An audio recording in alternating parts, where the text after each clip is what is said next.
இருப்பதிலேயே மிகப்பெரிய பழிவாங்கல் எது தெரியுமா? பழிவாங்காமல் இருப்பதுதான்.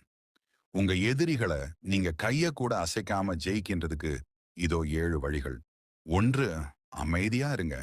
உங்க அமைதி நீங்க பண்ற எந்த விவாதத்தையும் விட அவங்கள அதிகமா குழப்பும்.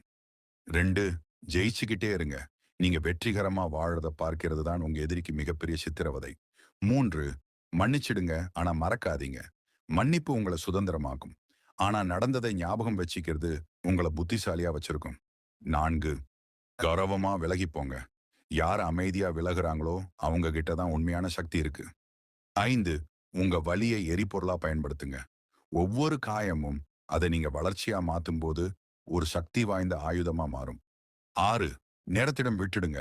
கர்மா ரொம்ப பொறுமையானது. ஆனா அது எப்பவும் தன் இலக்கை தவற விடாது. 7. பழிவாங்க நினைக்காதீங்க. மன அமைதியை தேடுங்க. மன அமைதி தான் இரு